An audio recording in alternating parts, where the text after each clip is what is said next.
have some chicken. If I eat beef, I can do it. So ngayon, sabi pa ni Mister, mag-dress daw ako. Pagkatapos niyan, so sabi niya, hindi naman ayaw naman talaga niya yung makeup mga darling, no? Dahil gusto niya mag-relax in the Miriam, so yun, nag-makeup tuloy siya and nagpaganda. O, diba? Ano pa bang dapat gawin? Tapos nudnuran natin ang foundation, ang ating face lock, no? Yan.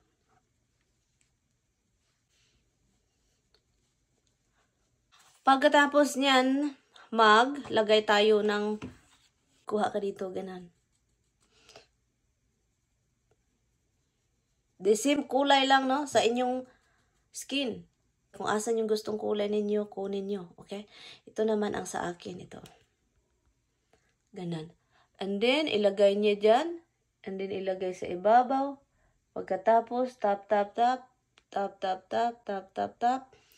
Kuha kayo ng brush. I-brush ninyo para hindi siya harsh.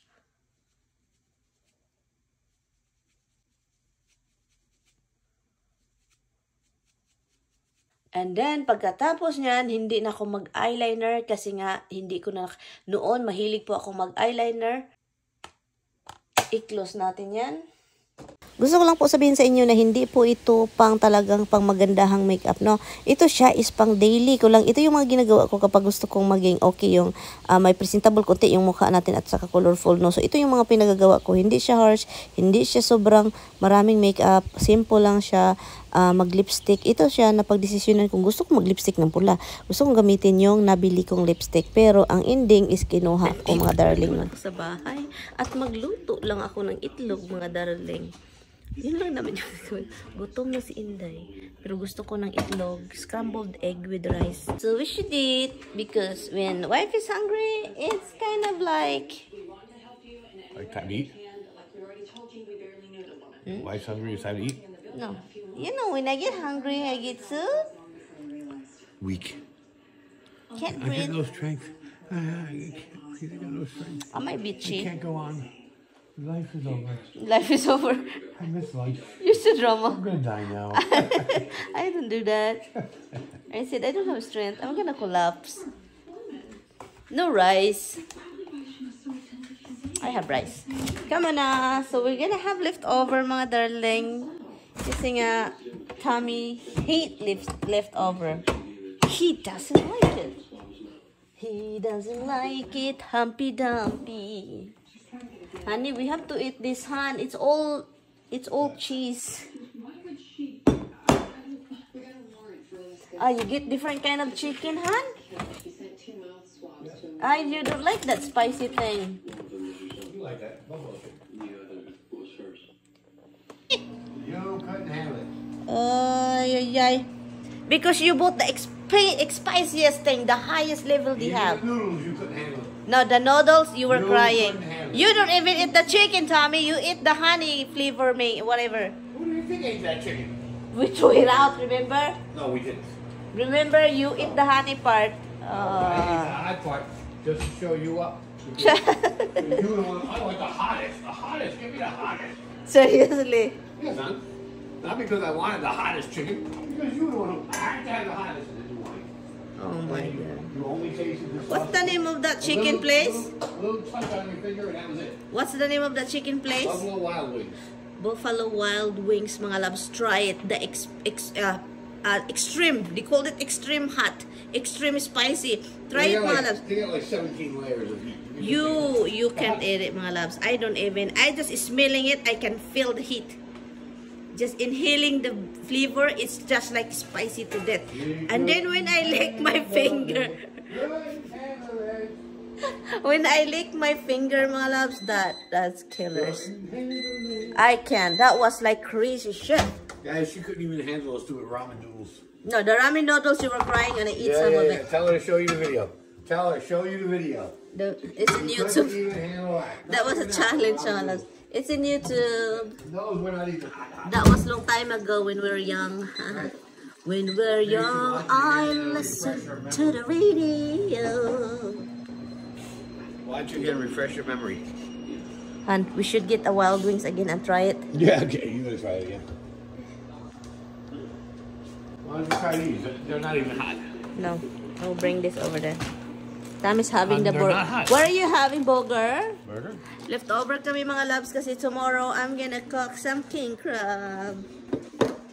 King crab it is.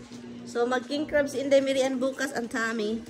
And because before that king crab go bad, that was like crazy if we're just wasting that shit. Right, love? It just, aloy.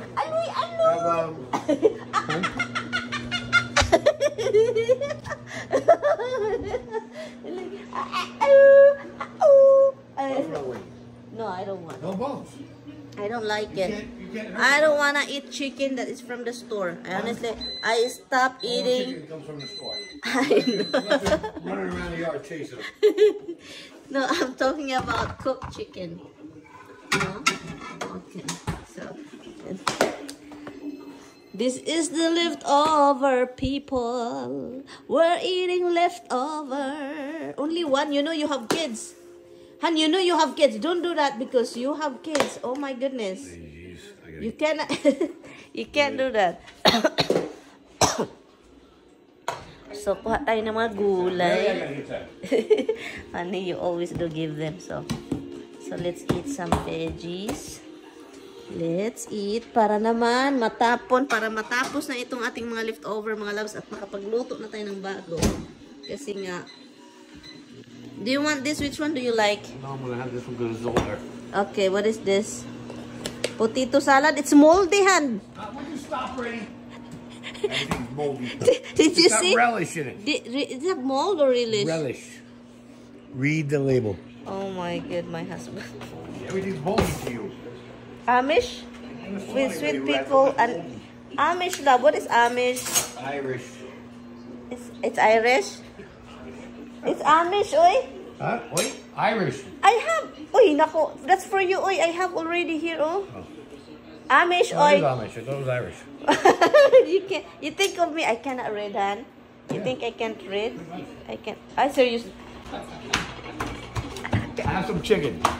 You If can. I heat a beef, I can do it. If I heat a beef, Because I don't eat chicken in outside. It's a little spicy. Yeah, I don't want to eat Very chicken. low. I don't want to eat chicken. Did you even pick that when you were driving last night? Yes. It was fine. Huh? It was fine. Sobrang aga kong lumabas sa bahay mga loves para mag-cleaning, no? Kasi kailangan kong linisin yung ating grill. So pagpasok ko, gusto kong malaman kung anong ginagawa ni Mister. Kasi nga hindi okay ang pakiramdam nito mga loves. Explain ko sa inyo mamaya mga loves kung bakit bumalik na naman yung kalukuhan ng paa niya. At yun, so nagkakat siya ng mga lamas, no? Mga ingredients para sa kanyang burger. At pagkatapos dyan, lumabas ako mga loves at tinitingnan ko yung ating mga pananim kung okay lang ba sila, no? At i-continue ko lang yung aking gawain talaga ngayon is yung maglinis sa labas dito sa ating grill. Kailangan siyang linisin kasi nga madumi. At para naman kung mag-grill bukas, hindi siya magsunog-sunog, no? Hindi yung para ulbo ang kayo kay siya daghag oil, no? Kasi nga palagi tayong nagigrill dito ng chicken, steak. So yung mga oil mga dyan, nandyan sa ilalim. So kailangan ko siyang script at linisin and spray. So yun yung mga ginagawa ni Nemer. And kasi nga hindi naman maraming bisita mga laps, kami lang naman. At sabi ko kay Mister na bukas, no, ayaw ko nang maglinis pa, may mga tao maglinis. And then gusto ko mag-relax kung mabisita kasi talagang sabi ko sa kanya, hindi ako makapag-relax kung meron tayong bisita kasi nga aligiga sa pagluluto, aligiga sa anik. So in Demery pagkatapos maglinis sa grill, of course, kunin na naman natin yung mga tae ng mga alaga natin dyan sa yard. Everyday na lang, no? Kasi nga everyday din sila. Ito, hindi marunong ng tae niya. Ito din, pahinga mo na daw siya kasi nga yung paa niya mga loves, grabe talaga. Nagsuulin. Hindi ko na pinakita sa inyo mga loves, pero grabe. Siya, nagpuntik-puntik, pula-pula ang Makati. At yun yung timailhan, yun yung sign na talagang lumala yung kidney niya. Iwan ko na lang, matagal naman yung kidney niya. So, alam niyo mga loves, sumakit na yung ulo ko sa nitong asawa ko. Sa kakausap sa kanya, kailangan alagaan yung katawan niya at sabi ko talaga kailangan mo mag-stop na talaga dong magkain ng mga cold cuts. Grabe kasi pakakainin ng cold cuts ito. So yun, bumalik ako sa labas pagkatapos ko siyang sine-check, tinitignan ko anong mga pinagagawa niya sa loob ng bahay. Continue ako dito sa lamisa kasi nga ang dumi-dumi. No, last year pa ito nagamit and then yun. Alam niyo na, maabog-abog sa labas, yung dusty ba, at saka yung pollen niya. Sakit sa ulo ko mga loves. Anyway, so ngayong nag-ano ko voice over mga love, alam nyo, sakit ng ulo ko, grabe. Yung parang hindi ko maano na, ang dami kong iniisip na si Mister, and then yun. Basta, ang hirap, sabi ko sa kanya, gusto ko talaga siyang dalhin sa Pilipinas, pero wala man talaga, hindi man talaga siya, sabi pa niya, hindi na daw matulungan yung kidney niya mga loves kasi sabi niya malala na daw. Sabi ko, alam mo, ang dami ng malala na doon. Yung papa ko malala na nga eh. Infection na nga yung kidney niya, talagang sobrang sirang-sira na. Pero yun, naayo ang infection, nawala yung bato. So kung magpunta ka sa Pilipinas, edi ano tayo, wag kang mag-alala, i-hotel kita. And then doon tayo. Ang ano lang talaga is hindi naman siya hospital. In short mga loves, wala nang tiwala talaga si Mister sa mga doktor. Sa dami nang nangyayari sa buhay nila, sa buhay niya, sa kapatid, sa ina, sa ama, wala nang tiwala. Kahit yung mga naranasan niya dito, yung kasama ako, iwan ko doon talaga lumala yung tiwala niya na nawala na sa doktor. But anyway, so andito po tayo no, nililinis ko lang ating pinto mga loves kasi nga bago natin ito makalimutan, baka mag-stay yung mold niya na green no. So yun, kaya kailangan nating linisin. So anyway mga loves, dito po talaga sakit ng ulo ko. Alam nyo bakit? Sa dami kong iniisip. Ito yung araw ng mga loves na mag-vlog ako pero wala ako gustong sabihin. So nilalagay ko lang yung camera dyan kasi sa dami-dami kong iniisip. At itong paa ni Mister, nag-start ito kagabi pala no, yun, at sobrang swollen, talagang nag-shiny na siya, parang kamatis, and also, alang sinabi ko na sa inyo, may mga puntik-puntik na pula, na butoy-butoy kung sa Bisaya pa, at Makati, so yan, sabi pa ni Tami, sign na daw yan na yung kidney is lumala niya. Ang dami din kasi sa kidney ni Mister. May mga cyst din nakikita, no, hindi lang bato. Kaya yun sa kanya sabi hindi ko ma-explain yung naramdaman ko mga loves eh. Hindi ko talaga ma-explain sa inyo. Basta yun, tinitignan na lang ko si Mr. dito, kinausap ko siya dahan-dahan, pero wala naman din siya mga reaction. Yung ano ba, yung parang yung dalhin sa Pilipinas, parang ayaw niya ang magsalita ako tungkol dyan kasi talagang imposible ata sa isip niya. Pero yun, pino-force ko siya, sinasabihan ko siya, dinahandahan ko siyang pinagsabihan, kaso lang talaga hindi siya nag-react. So ibig sabihin yan, hindi siya agree, hindi din siya disagree. Parang iniisip ata niya ba, sa isip ko iniisip niya na sus, ang layo ng travel sa Pilipinas. Talagang totoo naman talaga. At yung sigarilya niya mga labs, alam nyo naman yan. At yun, ito yung mga burger na ginawa pala niya no, para naman sa bukas sa mga ano niya, bisita niya. At ito na, dahil summer na, nilalabas na niya, of course niya yung mga ilimno niya no. At hindi naman yan umiinom mga labs. Hindi kami umiinom ng mga ganyang soda nyo. So, tubig lang naman yung iniinom namin. At dagdag kuryente din itong electric dito ni Tami. Pero pabayaan ko lang siya kasi talagang masaya siya mga labs. Alam nyo mga labs, real talk, kapag talaga yung asawa mo is may edad na, ang dami mong iniisip, no? Lalo na sa asawa ko na sobrang tigasin yung ulo, no? Ang dami talaga. So, iniisip ko kung paano ko i-convince itong asawa ko. Pagod na ako dito. Nagpahinga na ako.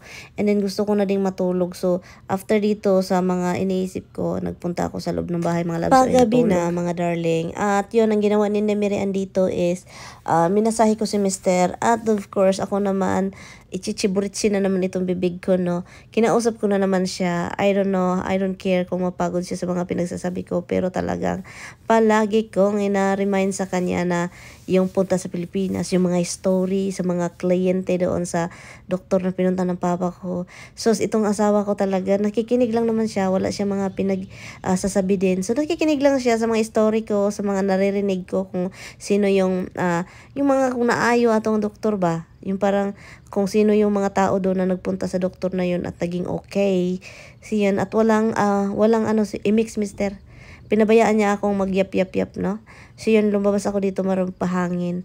At nakita ko itong ating bulaklak na tumba dahil sobrang lusog, ng tataba.